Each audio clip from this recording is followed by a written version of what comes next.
Assalamualaikum warahmatullahi wabarakatuh. Perkenalkan, nama saya Herlina. Saya calon guru penggerak angkatan 7, berasal dari SMA Negeri 1 Kota Sungai Penuh, Provinsi Jambi. Perkenalkan, Bapak Dwi Sutrisno MPD sebagai fasilitator saya dan Bapak Arif Ansari MPD sebagai pengajar praktik saya. Pada kesempatan kali ini, saya akan memaparkan tentang aksi nyata yang sudah saya lakukan di sekolah saya, yaitu di SMA Negeri 1 Kota Sungai Penuh.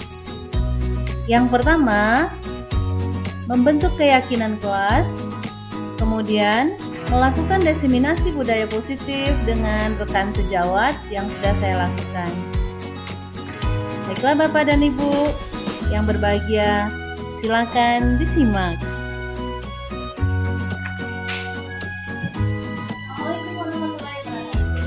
Waalaikumsalam warahmatullahi wabarakatuh. Selamat siang, salam sejahtera bagi kita semua.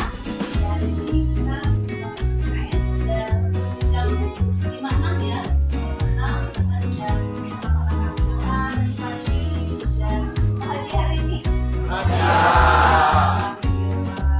Oke, pada hari ini kita akan membuat tentang keyakinan kelas.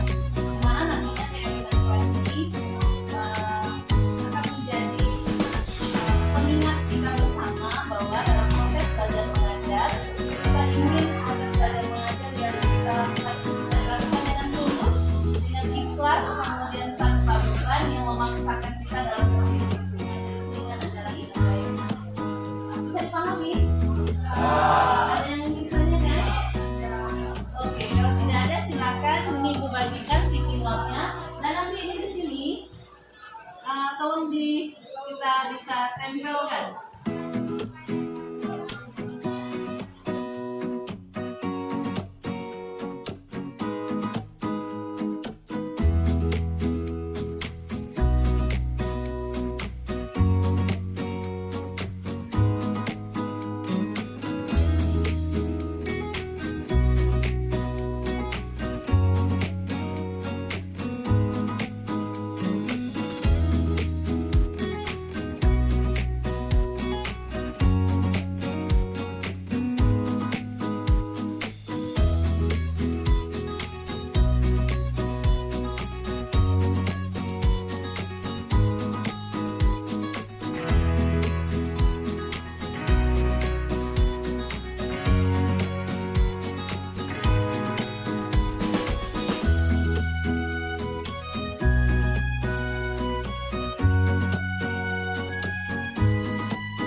Bahagia.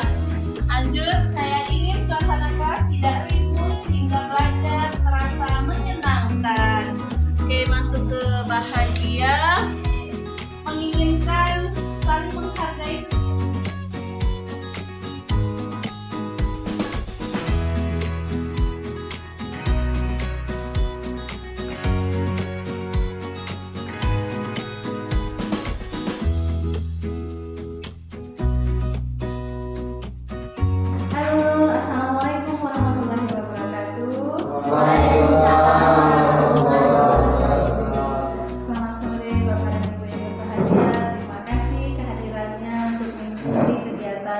Salah satu kegiatan calon guru penggerak angkatan 7. Perkenalkan, nama saya Herlina. Saya dari calon guru penggerak angkatan 7 dari SMA Negeri 1 Kota Sungai Penuh. Puja dan puji syukur kita panjatkan kepada Allah Subhanahu wa Ta'ala yang telah memberikan kita nikmat kesehatan, nikmat iman, nikmat kesempatan yang sehingga pada saat ini kita bisa mengikuti kegiatan diseminasi. Salawat beriring salam tak lupa kita sampaikan kepada junjungan besar kita Muhammad SAW yang telah membawa kita ke alam yang penuh dengan pengetahuan seperti yang kita rasakan pada saat ini. Baiklah, sebelum kita memulai kegiatan ini, Bapak Ibu yang berbahagia, mari kita melakukan kegiatan ini dengan Bapak Ibu yang berbahagia, terima kasih sudah bersedia untuk meluangkan waktu untuk mengikuti kegiatan desiminasi ini, di mana di dalam desiminasi ini kita akan menularkan atau mengimbaskan tentang budaya positif. Budaya positif yang akan dikembangkan berkaitan dengan modul-modul yang ada di dalam kegiatan rentetan daripada kegiatan guru penggerak. Mulai dari kegiatan bagaimana kita seorang guru melakukan perubahan paradigma, yaitu tentang stimulus respon, tentang teori kontrol, kemudian bagaimana bisa kita memenuhi kebutuhan 5 kebutuhan dasar manusia, kemudian mengkaji lagi bagaimana keyakinan puas, dan bagaimana untuk bisa mengupas tentang segitiga restitusi. Baik, pada materi ini tentu kita berharap Bapak Ibu juga interaktif. Andai kata di dalam perjalanan pada saat desiminasi ini, Bapak Ibu ada yang perlu kita diskusikan bersama, nanti bisa langsung saja dilakukan. Setuju Bapak Ibu? Setuju. Terima kasih. Sebelum memulai desiminasi ini, ada sebuah cerita yang ingin saya kisahkan untuk kita semua, yaitu Alkisah di sebuah kerajaan. Di sebuah kerajaan dipimpin oleh seorang raja yang arif dan bijaksana. Raja ini konon memiliki 2 orang putra, yaitu calon putra mahkota. Ada 2 putra, sulung dan yang nomor 2. Nah, saya tidak sebutkan namanya, tetapi proses atau alur dari kisah ini yang mau kita ambil hikmahnya. Nah, 2 orang putra mahkota ini memiliki kepribadian yang sangat luar biasa. Mereka dididik oleh sang ayah dengan bagaimana memiliki kearifan, bagaimana menjadi orang yang bijak dan jujur serta bertanggung jawab. Sehingga tibalah pada saatnya sang raja harus memikirkan siapa nanti putra mahkota yang akan duduk menggantikan beliau ketika beliau nanti akan mangkat atau tidak lagi menduduki tahta kerajaan. Nah, ketika beliau melihat kemampuan dari kedua putranya, memang sangat sulit beliau untuk memilih. Tetapi tidak mungkin pula bahwa kursi yang namanya singgasana kerajaan itu dipimpin oleh 2 putra mahkota. Tentu harus memilih salah satu. Sehingga beliau mencoba untuk mencari cara yang bijaksana agar anak atau putra mahkota mereka ini bisa menerima ketika tidak dipilih keduanya, dan harus menerima daripada salah satu. Jadi sang raja minta kepada putra mahkotanya dengan cara beliau memberikan 2 keping uang emas. Nah, 2 keping uang emas ini ketika diberikan kepada putranya, beliau menitipkan seperti ini: gunakanlah uang ini untuk membelikan benda yang menurut Ananda berharga. Nah, ketika uang itu sudah diberikan, 2 keping uang emas, masing-masing anak itu membelikan benda-benda yang berharga menurut mereka. Sesampai di si sulung, ketika si sulung, sang raja bertanya kepada Anandanya, benda apa yang dibeli? Nah, sang anak, si sulung ternyata memperlihatkan benda yang dibeli itu adalah sebuah pena. Nah, pena yang dibelikan itu ditanyakan oleh sang raja, kenapa pena? Kemudian Ananda menjawab, pena, Ananda ingin Ayanda menceritakan rencana apa saja yang Ayanda ingin bangun kerajaan ini ke depan. Ananda akan menuliskan semua, sehingga Ananda nantinya ketika melanjutkan tahta kerajaan ini bisa merealisasikan apa yang belum Ayanda kerjakan. Kemudian Ananda juga ingin menuliskan semua pesan amanah Ayanda untuk diri Ananda sehingga depannya Ananda bisa dibangun. Nah, itu si sulung. Ternyata si sulung itu memberikan sebuah pena. Nah, ketika diminta anak nomor 2, putra mahkota nomor 2, yang dibelikan oleh putra mahkota itu adalah sebatang lilin. Nah, sang ayahnya bertanya, kenapa lilin? Ketika itu ruangan dimatikan pencahayaan, kemudian nomor 2 menyalakan lilin tersebut dan menjelaskan kepada Ayanda bahwa kalau nanti lilin ini itu ketika orang butuh pencahayaan, orang butuh bimbingan, nah lilin ini mampu untuk memberikan pencerahan, memberikan penerangan bagi situasi yang sangat sulit, situasi yang sangat tidak bisa lagi, sehingga lilin ini mampu untuk membimbing, memberi pencerahan, memberi arahan apa yang akan dilakukan. Nah, melihat keduanya sama-sama arif dan bijaksana, sang raja akhirnya harus memilih salah satu. Bapak Ibu yang berbahagia, tahu yang dipilih oleh sang raja?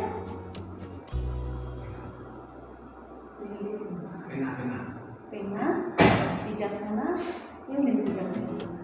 Tetapi sang raja ternyata memilih anak nomor 2, putra mahkota nomor 2, yaitu lilin. Kenapa?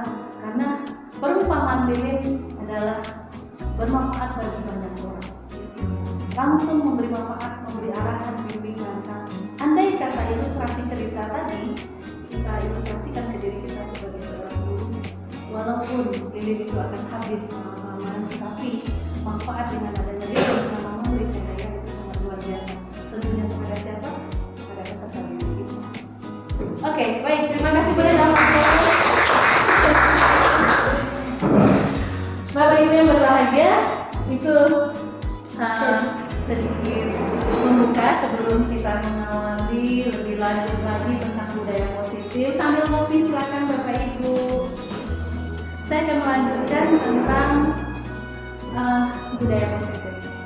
Diseminasi dengan teman sejawat. Jadi Bapak Ibu adalah teman sejawat saya yang tentunya saya akan memberi ulasan positif tentang budaya positif, dan saya juga sangat mengharapkan dalam diseminasi ini Bapak Ibu mampu juga mengimbaskan budaya positif Bapak Ibu kepada diri saya supaya bisa lebih baik lagi ke depan.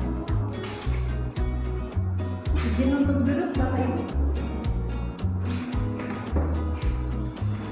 Oke. Untuk memperkenalkan tentang budaya positif. Budaya positif ini merupakan perwujudan dari nilai atau keyakinan sifatnya universal yang diterapkan di sekolah. Di mana budaya positif ini diawali dengan sebuah perubahan paradigma tentang teori kontrol. Selama ini barangkali kita sebagai guru merasa berkewajiban untuk mengontrol perilaku siswa, memiliki perilaku sesuai yang diharapkan. Benar tidak Bapak Ibu? Kita mengontrol. Selama ini yang kita lakukan paradigma kita, bagaimana kita mengontrol perilaku siswa supaya siswa itu berperilaku sesuai dengan yang kita harapkan. Perwujudannya, guru sering memberikan hukuman kepada siswa yang melakukan kesalahan dan memberikan imbalan terhadap perbuatan baik yang dilakukan siswa. Jujur Bapak Ibu, begitu tidak yang kita lakukan selama ini? Oke. Yang penting di sini, bisakah sebenarnya kita mengontrol seseorang?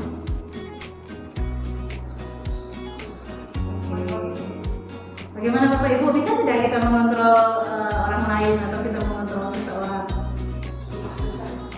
Susah, ya kan? Ingat nanti ini akan endingnya kita akan membahas tentang merdeka, ya kan? Kita akan membahas tentang merdeka belajar, bagaimana orang merdeka di dalam bertindak, berperilaku, gitu ya. Jadi nanti kita akan lihat bagaimana imbasnya ketika kita mencoba untuk bisakah kita mengontrol seseorang. Perubahan paradigma. Pada dasarnya kita tidak dapat memaksa murid untuk berbuat sesuai sesuatu jikalau murid tersebut memilih untuk tidak melakukannya. Pada dasarnya, walaupun tampaknya kita sedang mengontrol perilaku murid, hal ini karena murid tersebut sedang mengizinkan dirinya untuk dikontrol. Kenapa kira-kira mereka mengizinkan?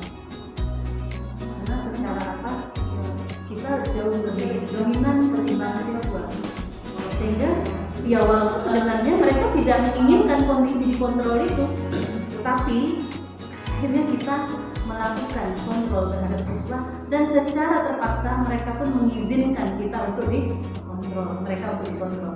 Nah, bentuk kontrol guru ini menjadi kebutuhan dasar yang dipilih siswa pada saat itu. Tidak ada lagi pilihan dulu, ya sudah ikut aja, begitu ya Bapak Ibu. Nah, perubahan paradigma stimulus respon teori kontrol. Stimulus respon yang pernah kita lakukan, kita mencoba mengubah orang agar berpandangan sama dengan kita. Sementara menurut teori kontrol, kita seharusnya berusaha memahami pandangan orang lain tentang dunia. Karena orang punya semua sudut pandang yang berbeda. Siswa melihat kita juga berbeda, kita melihat dia juga berbeda. Nah, ini suatu pemaksaan yang selama ini kita lakukan. Kemudian stimulus respon, perilaku buruk dilihat sebagai suatu kesalahan. Jadi siswa yang nakal itu kita anggap dia bersalah, dia buruk, dia tidak bermoral, dia tidak punya perilaku positif. Itu yang pernah selama ini yang kita lakukan. Stimulus respon kita begitu. Nah, harusnya semua perilaku itu kita harus melihat secara teori kontrol itu punya tujuan. Contoh Bapak Ibu, ketika siswa terlambat, apakah itu terlambat pada saat pertukaran jam belajar? Ada, mungkin pernah selama ini kita melakukan. Keluar saja atau di luar saja, tidak boleh masuk. Tanpa kita menanyakan kenapa dia terlambat, tanpa kita minta mereka untuk menstabilkan dulu kondisi ada apa, mendengar dulu, itu tidak kita lakukan. Tapi kita selalu mengatakan bahwa perilaku buruk itu dilihat sebagai suatu kesalahan. Itu yang kita lakukan selama ini. Nah, itu stimulus respon yang kita lakukan. Nah, lanjutnya apa? Ya, seperti saya bisa mengontrol orang lain. Sebenarnya kita tidak bisa mengontrol orang lain. Nah, orang lain bisa mengontrol dirinya, kita bisa mengontrol diri kita. Seharusnya begitu di dalam teori kontrol. Oke. Kemudian ada pemaksaan. Nah, pemaksaan ada pada saat rujukan itu gagal. Ya kan? Ayo anak masuk. Enggak Bu, saya enggak mau masuk. Ayo anak masuk. Kalau kamu tidak masuk, oke, muncul, ada penekanan, ada paksaan. Oke, itu stimulus respon yang pernah kita lakukan selama ini. Seperti saya juga pernah. Seharusnya di dalam teori kontrol ada kolaborasi dan konsensus, punya kesepakatan untuk menciptakan pilihan-pilihan baru. Oke, anak ibu kenapa tidak mau masuk? Jadi dijelaskan begini Bu, dengarkan alasannya. Tapi ibu hanya kasih waktu hanya 10 menit ya, setelah itu masuk lagi ke kelas ya. Ada kolaborasi, ada kesepakatan, tidak ada tekanan antara guru dengan siswa. Nah, itu secara teori kontrol. Kemudian bagaimana model berpikir, selama ini kita itu menang kalah. Itu yang saya bilang tadi, stratanya berbeda antara siswa dengan guru. Menang kalah, guru tetap menang. Seperti yang dikatakan senior kita dulu punya. Kembali ke pasal 1. Tetapi ternyata dalam teori kontrol itu salah. Dalam teori kontrol pendidikan, merdeka belajar itu tidak boleh dilakukan. Yang ada adalah menang. Keseimbangan antara siswa dengan guru. Berarti memberikan bagus kalau berpenggerak. Benar, saya bilang begitu. Guru BK kalau masuk ke calon guru penggerak itu luar biasa. Kami saja yang bukan dari guru BK itu merasa harus banyak perbaikan diri lagi, Pak. Kami harus dikonseling dulu supaya bisa jadi konseling diri sendiri. Nah, kami butuh konseling. Saya bilang sama rekan-rekan, walaupun mereka masih jauh lebih muda dari saya belajar dari mereka. Kenapa? Kita tidak sempurna. Harus memperbaiki diri. Oke, kita lihat selanjutnya. Disiplin. Arti disiplin dan 3 motivasi perilaku. Disiplin dan hukuman, saya tanya. Apakah artinya sama atau berbeda? Disiplin dan hukuman, samakah itu? Berbeda? Oke, kenapa dia berbeda? Sekarang disiplin apa? Hukuman apa?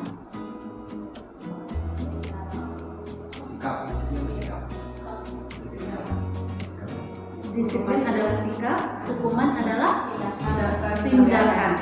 Oke. Tindakan atau sebagai akibat dari suatu perilaku sebelumnya ya. Oke, kita lihat. Bapak Ibu mungkin lebih paham lagi karena kita bisa seperti Google berasal dari kata disiplina yang artinya belajar. Makna asal dari kata berkonotasi yang disiplin itu menurut Socrates dan Plato. Disiplin ini membuat orang menggali potensinya menjadi sebuah tujuan apa yang dia hargai. Namun dalam budaya kita, makna dari kata disiplin itu itu telah berubah menjadi sesuatu yang dilakukan seseorang pada orang lain untuk mendapatkan kepatuhan. Berubah kata disiplin itu di Indonesia. Kita cenderung menghubungkan kata disiplin itu dengan ketidaknyamanan, bukan dengan cara apa yang kita hargai. Jadi sebenarnya di Indonesia antara disiplin dengan hukuman jadi sama, mirip. Kamu harus disiplin, nah kalau gitu ya harus disiplin. Kita menganggap disiplin itu adalah sebagai sebuah hukuman. Nah, tapi kalau dari asal katanya disiplin itu adalah belajar. Tapi selama ini seiring jalan dia jadi berubah. Ada eksekusinya di lapangan. Disiplin itu dia katakan sebagai sebuah hukuman. Oke, itu paradigma lama. Baik, kita lanjut berikutnya. Ada 3 teori motivasi perilaku manusia. Yang pertama, bahwa teori motivasi perilaku itu untuk menghindari ketidaknyamanan atau hukuman. Kemudian yang kedua, untuk mendapatkan imbalan atau penghargaan orang lain. Yang ketiga, perilaku teori motivasi ketiga untuk menjadi orang yang mereka inginkan dan menghargai diri sendiri dengan nilai-nilai yang mereka percayai. Dari 1 dan 2, Bapak Ibu setuju? Kita setuju nomor 2. Oke, yang budaya positif itu adalah yang nomor 3. Bagaimana motivasi perilaku manusia itu menjadikan orang mereka yang menjadi orang yang mereka inginkan dan menghargai diri sendiri dengan nilai-nilai yang mereka percaya. Bapak Ibu pasti kenal betul ini. Kami di dalam setiap modul bergerak selalu disentuh oleh kalimat-kalimat yang luar biasa dari tokoh pendidikan dalam belajar nilai-nilai pembelajaran yang saya, izin Bapak Ibu, saya benar-benar baru tahu ternyata banyak hal yang perlu kita belajar dan sesuatu belajar. Kata merdeka, menurut Ki Hajar Dewantara itu, merdeka itu artinya tidak hanya terlepas dari perintah, akan tetapi juga cakap buat memerintahkan untuk memerintah diri sendiri. Jadi merdeka itu tidak hanya terlepas dari perintah, akan tetapi juga cakap buat memerintah diri sendiri. Ini bagaimana guru, kalau saya ilustrasikan guru, ya kan kita seorang guru, itu kita tidak hanya terlepas dari perintah dan atasan, tetapi sebenarnya kita diminta untuk mandiri. Tanpa harus diperintah, kita sudah tahu inisiatif untuk melakukan sesuatu. Tanpa harus kita dikomandoi, kita mampu untuk melakukan perubahan itu. Jadi memunculkan dari diri sendiri itu antara dari merdeka. Bapak Ibu, saya dalam hal ini saya menyampaikan ini tentu saya juga dalam proses belajar. Bahwa saya akan mencoba untuk menyempurnakan diri seperti yang dilakukan oleh Pak Ki Hajar Dewantara mungkin sangat sulit, tetapi setidaknya saya mau melakukan proses perubahan itu, mencoba untuk memulai dari diri sendiri. Selain itu, ketika kita masuk ke dalam sebuah kelas, selama ini kita selalu ketika mengawali semester masuk ke dalam kelas, kita bertemu, kita berkenalan dengan siswa kita, mengabsen satu persatu, kemudian kita mulai mengatakan, mau tahu metode belajar dengan saya? Kita buat, ini ada peraturan, bukan tadi, tidak boleh terlambat, jangan ada yang main HP, tidak boleh bernyanyi-nyanyi, tidak boleh usil dengan teman, tidak boleh buang sampah sembarangan. Oke, itu adalah salam perkenalan kita dengan siswa, lalu masuk ke kelas dengan menyepakati peraturan kelas. Ya Bapak Ibu. Nah, mengapa tidak peraturan? Nah, sekarang kita lihat di sini ada istilah keyakinan kelas, hukuman dan penghargaan. Nah, mengapa tidak peraturan saja? Kenapa harus keyakinan kelas? Jadi peraturan kelas itu pada lama.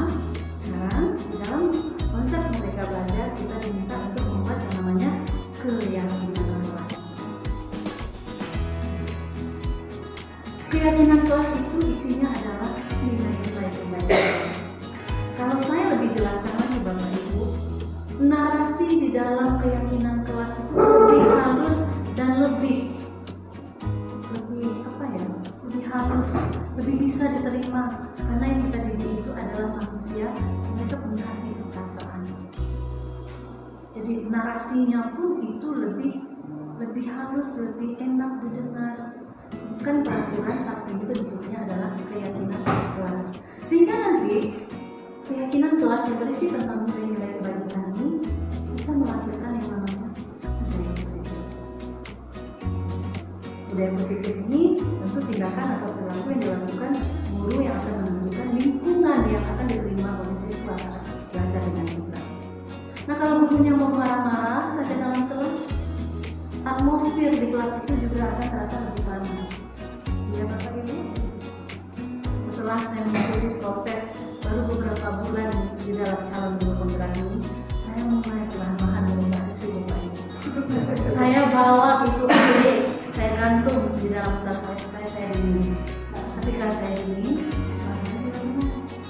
Jadi kalau atmosfer selama ini ada saja satu orang, pasti saya juga emosi.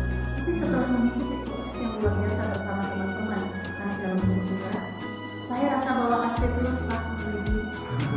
Saya harus dingin dulu supaya siswa saya juga lebih nyaman di kondisi atmosfer yang damai di ruang kelas.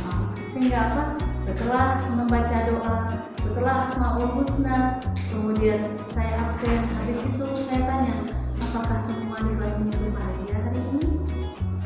Saya tanya, saya sebutkan satu persatu. Memang durasi waktu saya lebih lama habis.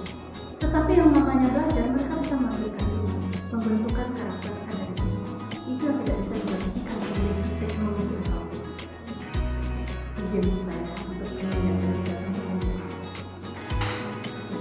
Bapak Ibu, paradigma lama namanya peraturan.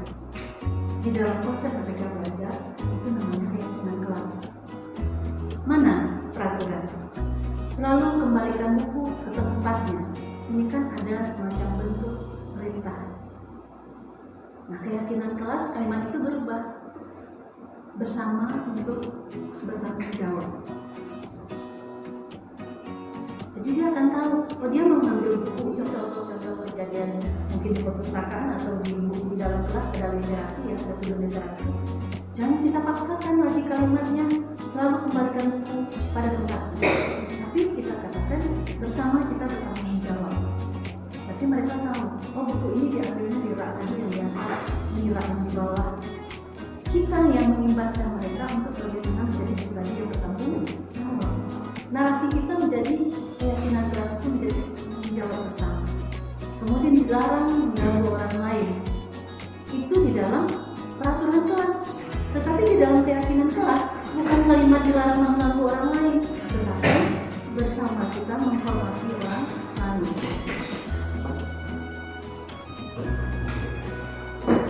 Silakan Ibu Maya Wilia. Selamat datang Ibu Maya bergabung dalam kelas misi-misi. Kami lagi belajar semua di sini.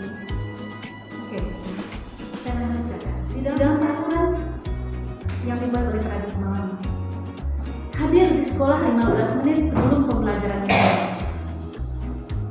Itu kalimat di dalam membangun peraturan kelas. Tetapi kalau di dalam keyakinan kelas, kalimat kita menjadi berubah Bapak Ibu. Menghormati orang lain dan berkomitmen. Begitu juga tentang hal-hal peraturan yang sulit kita buat. Mari bersama, saya rasa ini adalah proses belajar. Kalimat-kalimat yang kita tunjukkan bagaimana mendamaikan hati mereka, bagaimana siswa itu kita buat rindu datang ke sekolah atau dengan kita. Kebahagiaan itu yang kita ciptakan, atmosfer di dalam kelas itu yang kita ciptakan kebahagiaan untuk siswa. Jadi peraturan itu adalah paradigma lama, keyakinan kelas itu adalah konsep Merdeka Belajar yang diyakini sesuai dengan konsep yang ada pada Ki Hajar Dewantara.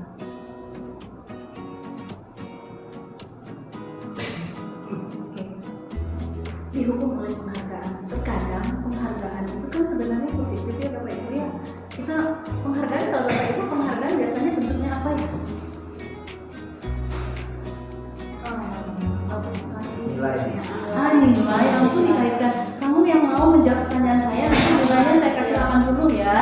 Itu ya Bapak Ibu. Kemudian penghargaan apa lagi yang sering kita lakukan? Kita berikan kepada siswa kita.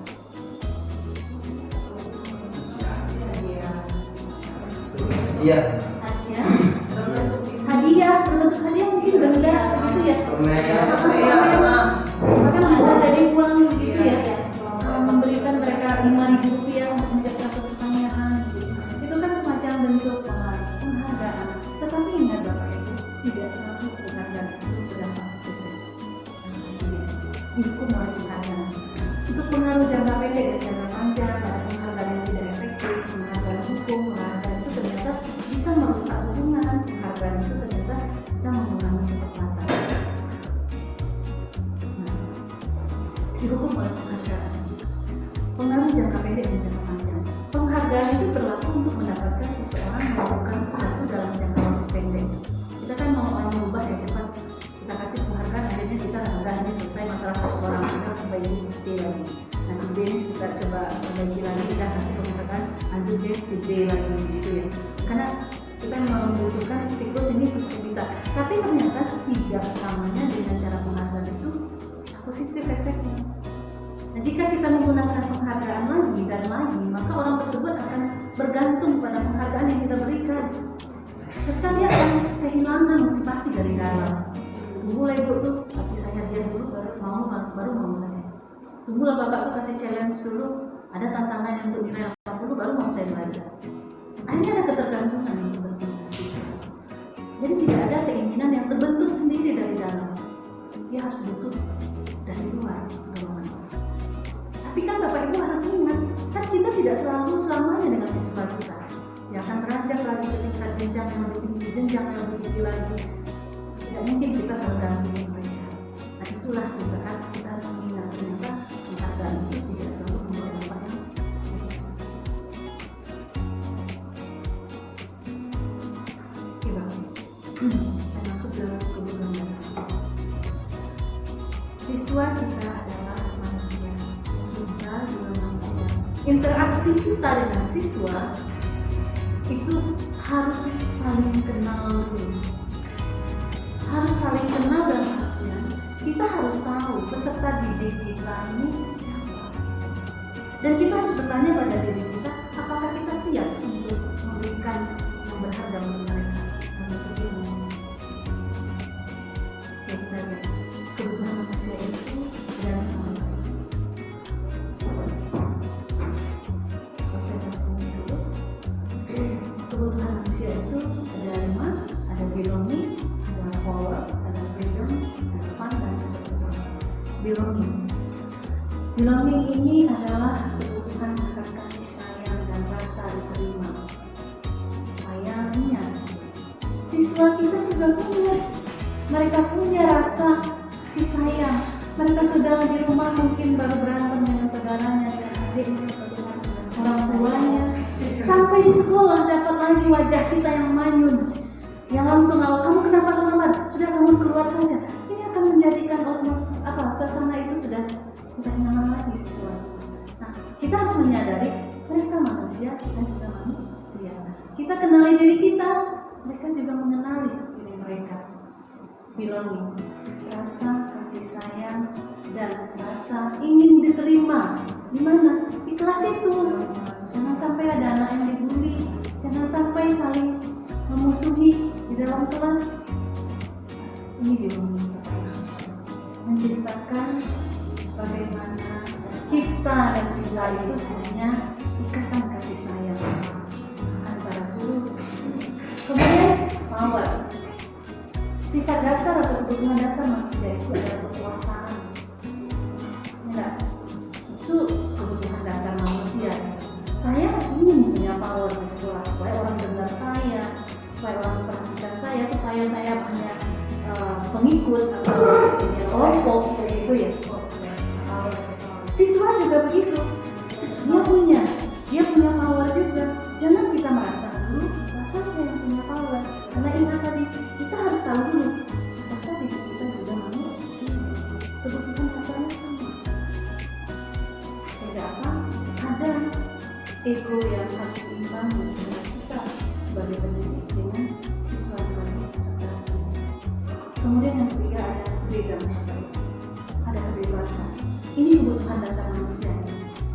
ada kebebasan, siswa saya juga mau ada kebebasan. Segala macam aturan yang mengikat tentu tidak menyenangkan buat kita. Begitu juga dengan siswa kita, dan kita harus menyadari itu.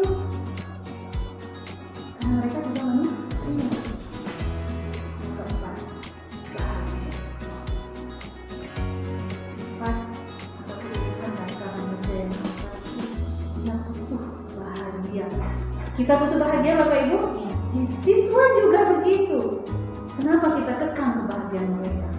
Kenapa kita tidak berikan bahagianya kita bagikan untuk mereka? Kapan perlu energi positif kita berikan ke mereka untuk mereka bisa bergerak lagi karena mereka butuh energi yang lebih banyak dari kita. Ada 14 pelajaran, Bapak Ibu.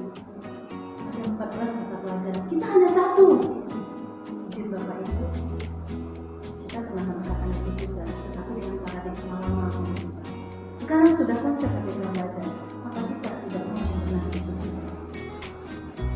Yang kedua ada survival, bertahan hidup. Kebutuhan dasar manusia adalah bertahan hidup. Kita punya kebutuhan, siswa juga punya kebutuhan. Ketika dia minta, bilang izin ibu, boleh tidak saya pergi sarapan? Bapak Ibu bagaimana? Secara kemanusiaan tentu kita berikan. Dia belum sarapan. Oh tidak bisa, kamu masuk aja, nanti aja sarapan, nanti kan jam istirahat. Oke? Pernah melakukan itu, saya pernah melakukan itu. Ketika saya lagi enak menjelaskan materi, ternyata ada satu orang yang minta waktu sarapan, saya pernah melakukan itu. Duduk dulu, saya akan menjelaskan. Kamu tidak lihat saya akan menjelaskan. Tapi proses itu berlangsung saya lihat. Ketika proses itu berjalan dengan diri saya. Bagaimana survival ini juga berlaku pada siswa, tidak hanya kepada kita sebagai seorang guru. Nah, ketika 5 kebutuhan dasar ini mampu kita sepakati, maka konsep saling menghargai, memanusiakan dia sebagai manusia itu akan terjadi. Oke, silakan diminum, Ibu Maya. Mana minumnya, Bu Maya, Bu Montes? Iya, silakan Bapak Ibu. Tidak terlalu serius, boleh kita Terasa. waduh. Ya izin Ibu, kami jauh lebih terasa ketika fasilitator kami Pak Marwazi yang mengajar praktik itu mengajarkan kepada kami. Saya sampai menangis. Salah saya selama ini. Saya merasa bersalah. Sudah banyak yang saya berdosa kepada senior-senior angkatan mulai dari tahun 2003 saya mulai mengajar. Saya harus minta maaf begitu.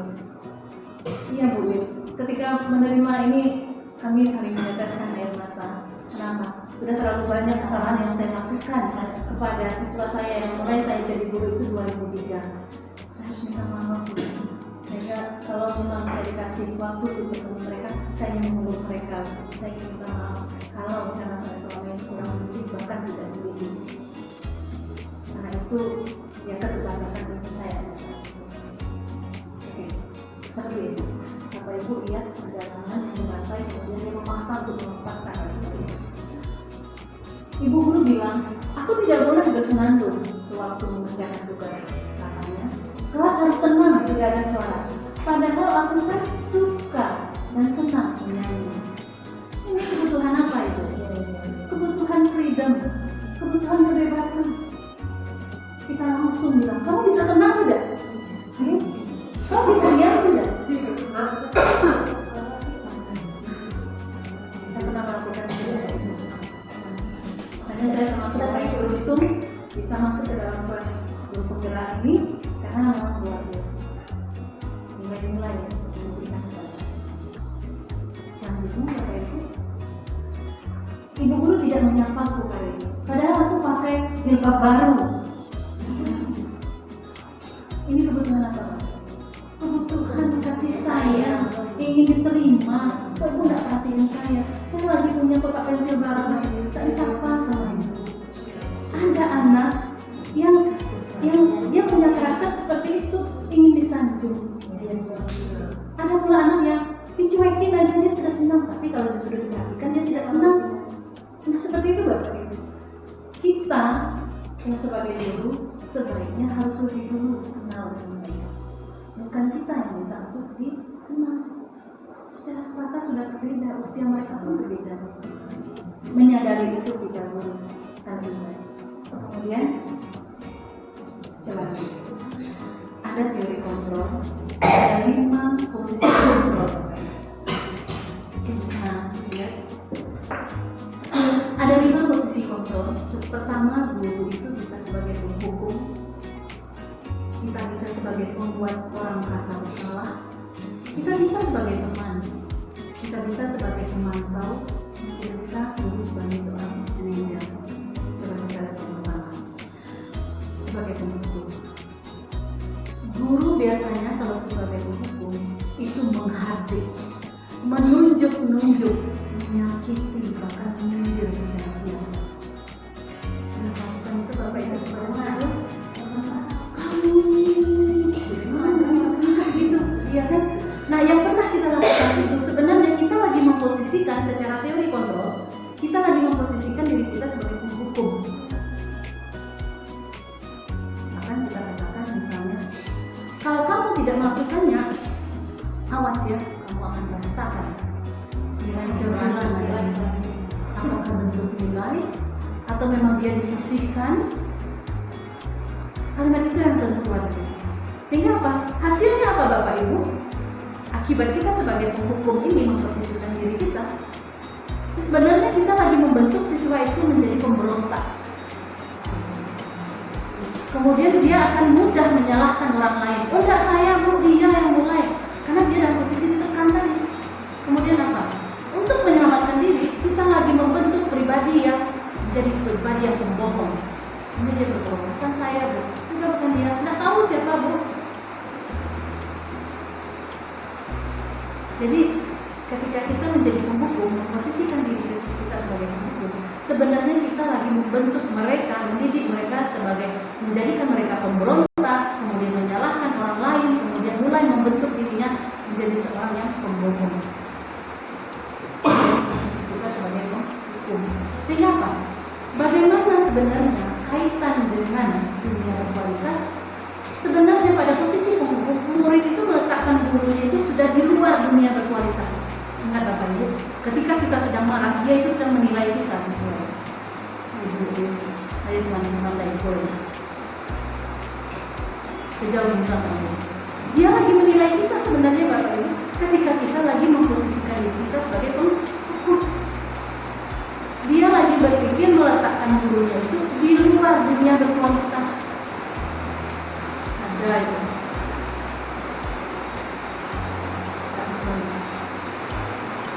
Oke. Akhirnya apa jawaban? Kalau misalnya kita memposisikan diri kita sebagai penghukum dengan mengeluarkan kata-kata, kalau kamu tidak melakukannya, awas ya, rasakan. Murid ini ketika datang minggu depan lagi gurunya masuk, kalau mau marah lagi apa katanya? Ah, biarkan saja, nanti juga marah-marah lagi. Kita sudah disebutkan oleh siswa. Kalau posisi diri kita posisikan sebagai penghukum. Akhirnya apa? Nah, ini dampak pada murid. Dia akan melakukan kesalahan ini berulang-ulang. Mengulanginya lagi. Dia akan mengulangi kesalahan. Oke. Sambil melihat kita berada di posisi yang mana nanti, dia kan ada 5 ya Bapak Ibu ya. Nah, ini kita berada di mana nih sekarang? Saya pernah berada di penghukum. Kita harus akui. Dulu, angkatan dulu 2003, saya berpikir begitu cara mendidik. Ya kamu kenapa mencet pagar, ayo turun? Ya kan? Kamu kenapa terlambat, ayo masuk? Kita sering begitu dengan siswa. Kenapa? Kita lagi memposisikan diri kita sebagai penghukum. Efeknya apa? Masih punya semua ini penghukum masih punya membuat orang marah masih kita tetap menggantinya. Nah, kita lihat Ibu Quintessa sudah tidak sabar. Kita lihat. Yang kedua, kita bisa di dalam teori kontrol memposisikan diri kita sebagai pembuat orang merasa bersalah. Guru ini bisa melakukan ceramah atau menasehati. Pernahnya melakukan itu Bapak Ibu ya? Seharusnya kamu tidak begitu, ya kan? Ibu kecewa, kenapa begitu? Kamu tidak lihat, ibu pun sedih lihat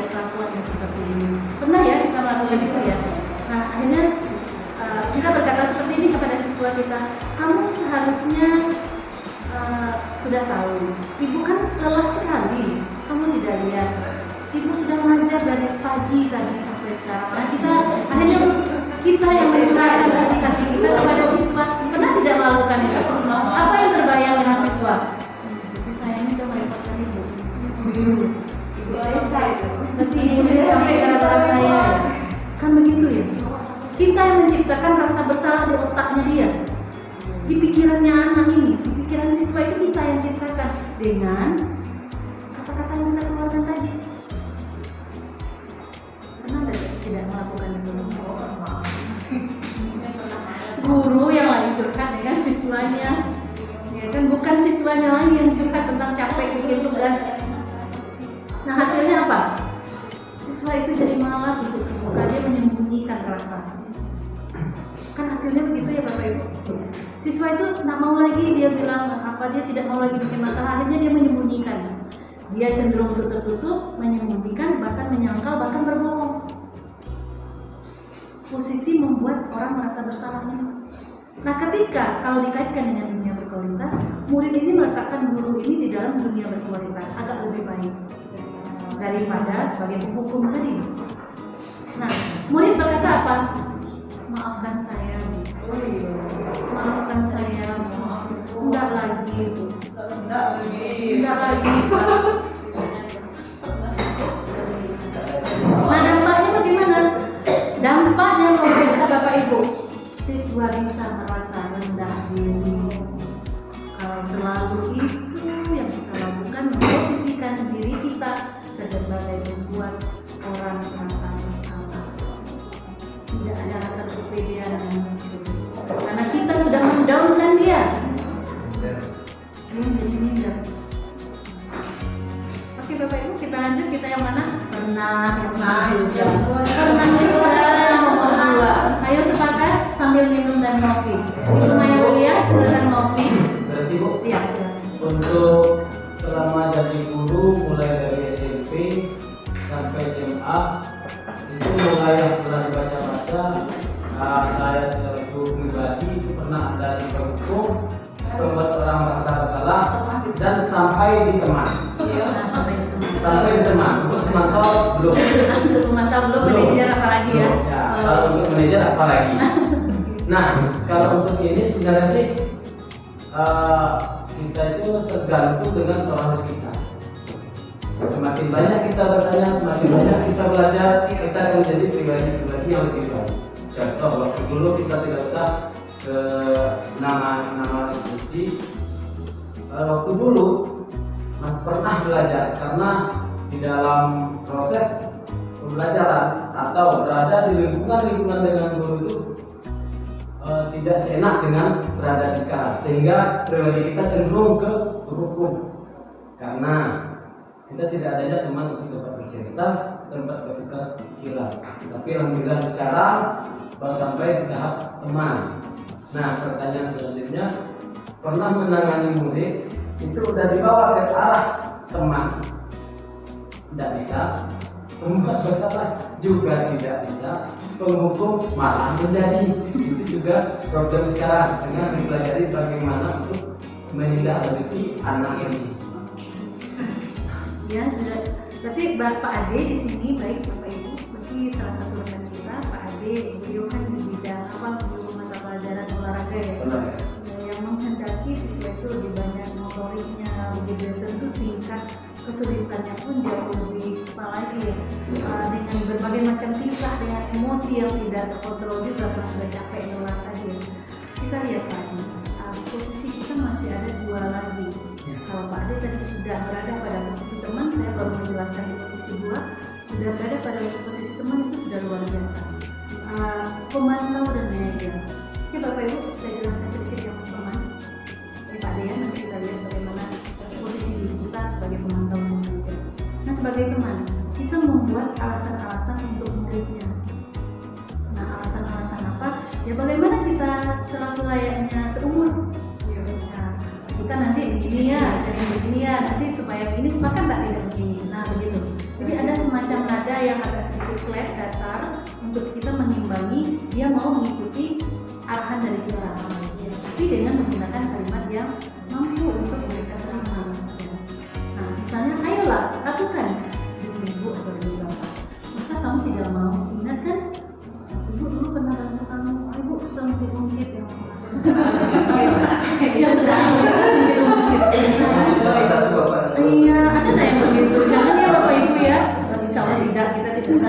jangan tergolong lah, ya kan? Pernah mungkin aku pernah bantu kamu, sekarang saatnya kamu ikut apa yang ibu arahkan.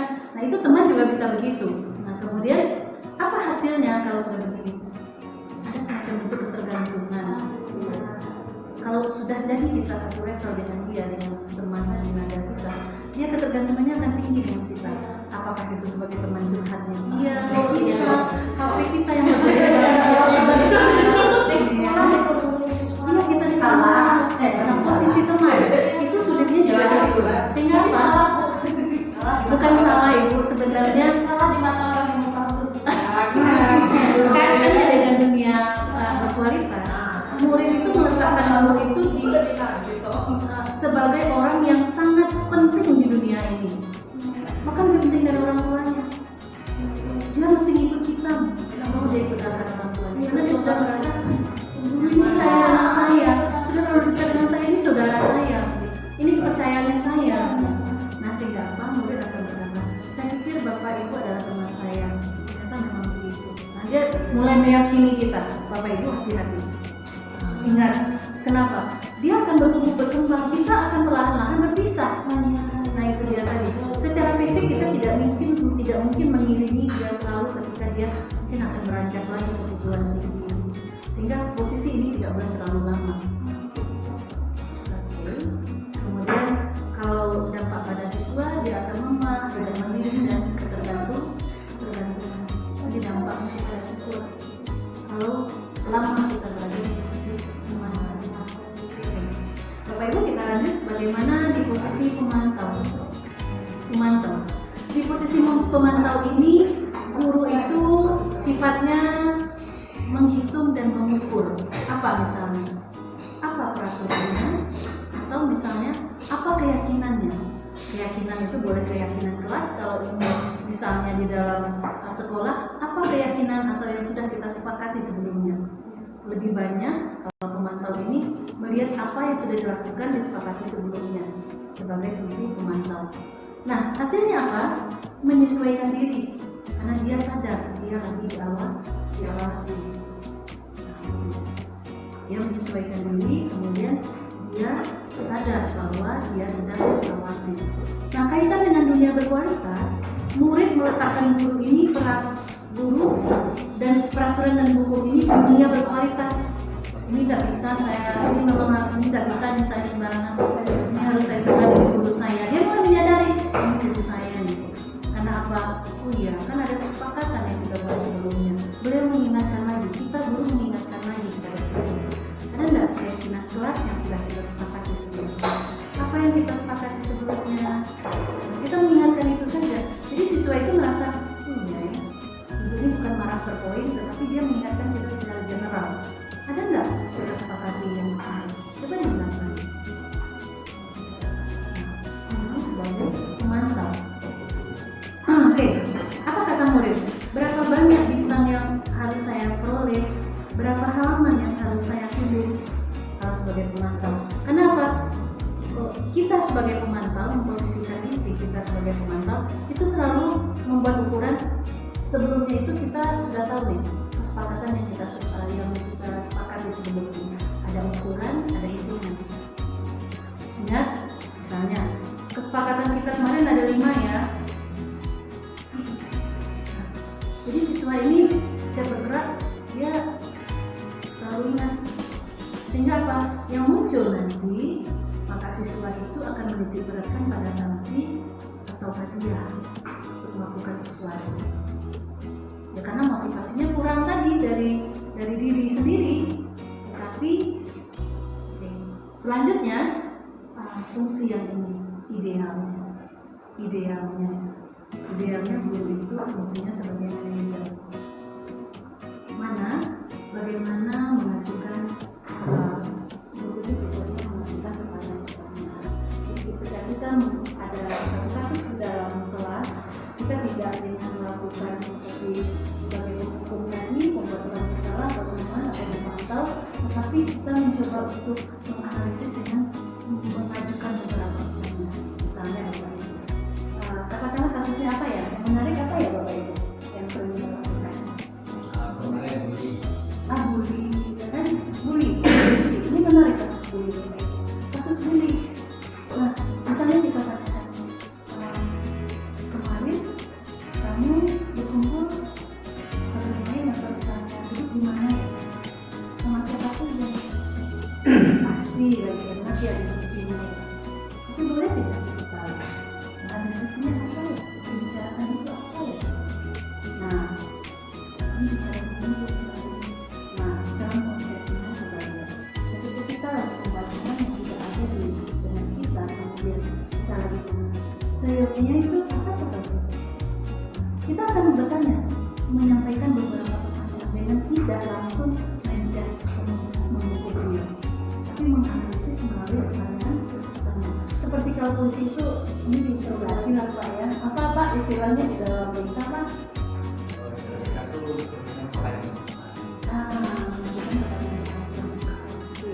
Sebenarnya saya bilang ini lebih pas BK itu memang harus semangat dalam guru penggerak ini. Oke, misalnya guru itu berkata, apa yang kita yakin, apa yang bisa kamu kerjakan untuk memperbaiki masalah ini. Ketika dia menyampaikan masalah, jangan kita yang kasih solusi, tapi balikan lagi ke dia. Dia pernah berpikir, oh Pak sebaiknya begini, oh Bu sebaiknya begini, oke. Tapi lebih baiknya kalau masalah lebih berusaha begini, baru masuk opsi dari kita. Coba kamu pikirkan, pertimbangkan. Jadi banyak mana manfaatnya kalau kita melakukan ini.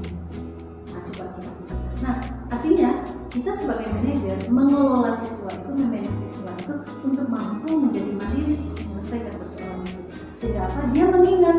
Tapi kalau misalnya perintah itu dari kita, lari kita atau keluar kita sudah tidak ingat lagi. Tapi kalau memang itu tumbuh dari diri, dia akan melakukan hal yang sama untuk begini caranya.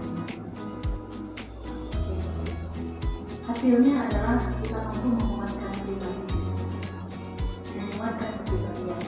Kemudian murid akan meletakkan dirinya sebagai individu yang positif dalam dunia yang berkualitas. Jadi tidak ada yang menempatkan kita, tapi dirinya yang ditempatkan di dalam dunia yang berkualitas. Bagaimana caranya saya bisa memperbaiki keadaan Pak Bu? Dia bertanya, kita sudah jadi konselor ya. Kemudian dampak ini siswa atau murid bisa mengevaluasi diri bagaimana cara memperbaiki diri lebih mandiri. Oke, saya. Nah, Bapak Ibu, kita di sini pasti menemukan banyak persoalan atau masalah. Nah, masalah di dalam kelas itu sebenarnya ada cara untuk menyelesaikannya yang dikatakan sebagai restitusi. Menurut dosen dalam umumnya restitusi itu adalah proses penciptaan kondisi bagi murid untuk memperbaiki kesalahan mereka sehingga mereka bisa kembali pada kelompok mereka dengan karakter yang lebih kuat. Jadi masalah itu diperlukan karena dengan masalah sebenarnya muncullah ada solusi-solusi yang nantinya solusi itu mampu menguatkan kepribadian siswa kita.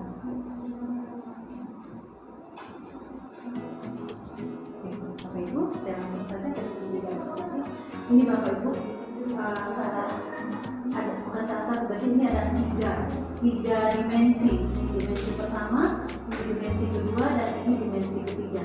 Segitiga restitusi, bagaimana seorang guru itu mampu menyelesaikan persoalan ketika ada siswa yang bermasalah. Yang pertama adalah dimensi pertama menanyakan keyakinan. Misalnya keyakinan kelas apa yang telah kita sepakati. Kalau misalnya dia melakukan terlambat, kembalikan ke keyakinan yang sudah kita sepakati awal. Oke, anak dan ibu hari ini terlambat berapa menit, 10 menit misalnya. Kamu masih ingat apa kesalahan kamu? Ya Bu, saya sudah melanggar keyakinan kelas yang sudah kita buat. Baik, kalau kita sudah menanyakan keyakinan yang sudah dilanggar, maka kita akan bertanya, kamu ingin menjadi orang yang seperti apa? Kalau ingin menjadi orang yang lebih baik, kalau keyakinan kelas jangan dilanggar. Jadi ada situasi kita harus menanyakan dulu. Kadang kita harus menjadi pendengar yang baik, Bapak Ibu. Kenapa terlambat? Tadi saya harus pergantian dulu, karena adik saya 2 orang SD. Saya harus tunggu dulu, dia duluan disiapkan, dia bisa bantu saya. Jadi ada alasan sebenarnya mereka terlambat. Fungsi kita yang mendengarkan, jangan langsung kita usir, ya kan? Kita kasih penghukuman, tapi lebih baik dia menanyakan keyakinan kita. Yang kedua, setelah kita menanyakan keyakinan, kita menstabilkan integritas. Setiap orang pasti pernah melakukan kesalahan. Jadi ketika dia sudah mau terbuka bercerita, kita harus kuatkan dia. Kan dia sudah terbuka nih, sudah percaya sama Bapak Ibu nih. Bagaimana, apa yang menjadi alasan? Kita katakan setiap orang pasti pernah melakukan kesalahan. Kamu bukan satu-satunya yang pernah melakukan kesalahan ini. Tetapi untuk yang akan datang akan lebih baik. Mungkin kamu bangunnya lebih awal. Apa solusi dari rumah? Opsi-opsi yang menurut kita logika ya. Kalau memang kamu bisa bangun lebih awal, kamu selesai dulu. Setelah itu kamu bisa mengurus adik-adikmu. Ya, kamar mandi yang satu ini bisa berbagi dengan cara kamu yang duluan. Bukan kamu menunggu adikmu, tapi kamu duluan. Habis itu durasi adik-adikmu harus mengurus lagi. Nah, kita memberikan stabil identitas tadi. Bahwa jangan tekan dia, jangan pulukkan dia lagi. Ini sedang bermasalah Bapak Ibu. Tambah lagi kita, ya kamu yang salah. Nah itu yang tidak boleh. Tapi stabilkan identitasnya dia, sehingga dia merasa ada penguatan dari kita. Nah ini sebagai institusi yang ketiga, memvalidasi tindakan yang salah. Kamu tentunya punya alasan kenapa melakukan ini, ya kan? Dia terlompat itu karena ada alasan Bapak Ibu, ya kan? Kemudian adakah cara yang lebih efektif untuk mendapatkan apa yang kamu inginkan? Kalau misalnya terlambat itu solusinya mungkin masalah kendaraan atau masalah apa, nah, kita yang memikirkan Bapak Ibu, kita yang memberi solusi beberapa opsi mana nanti yang akan dipilih, salah satu itu untuk menjadi solusinya dia. Kemudian kalau memang itu memungkinkan, kita yang kuatkan solusi itu sehingga dia meyakini saya coba untuk bisa memperbaiki diri saya dengan solusi yang tadi saya sudah terbuka menceritakan kepada Bapak Ibu. Oke Bapak Ibu, sekian dari saya untuk penjelasan ini. Saya ada restitusi Bapak Ibu. Untuk videonya nanti akan kita kirim di WA saja, mengingat waktu juga. Bapak Ibu, setelah ini sesinya tentang bagaimana mengimbaskan budaya positif kepada teman sejawat. Bapak Ibu, kalau boleh saya curhat, sebenarnya saya ingin kita semua melakukan apa yang dilakukan oleh nilai-nilai kebaikan atau kebajikan yang dilakukan oleh Ki Hajar Dewantara sebagai sosok yang patut kita teladani, nilai-nilai kebajikan seperti yang saya sampaikan awal tadi. Tetapi ternyata yang disampaikan oleh Pak Ade, ternyata lingkungan ikut mendukung, sangat apa saya bilang, apalagi atmosfer SMA Negeri 1 Sungai ini Bapak Ibu, saya juga pribadi yang tidak sempurna. Bagaimana sebenarnya kita punya keinginan yang besar. Ayo kita duduk seperti ini lebih sering. Ayo kita bagaimana saya sampaikan? Kita lebih banyak untuk berbagi seperti ini, ya, sehingga siswa kita itu benar-benar muncul aura SMA satunya.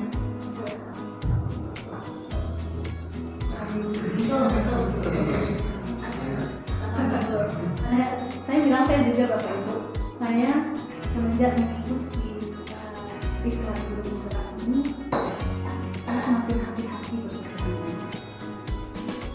Saya semakin berhati-hati interaksi dengan guru. Mungkin Bapak Ibu, kalau ada saya tidak senyum, bukan saya lagi marah Bapak Ibu. Mungkin pikiran saya yang lagi banyak. Tetapi sesadarnya saya, setiap Bapak Ibu, jangankan Bapak Ibu, mulai dari security, kantin sampai Mas Kusmatu itu saya sapa. Pagi Mas, mau dibantu Mas, gitu kan. Kita mengeluarkan budaya di situ. Kita sesuai karena penduduk itu kita tidak mampu kita berikan secara hidup, kalau tidak secara tidak.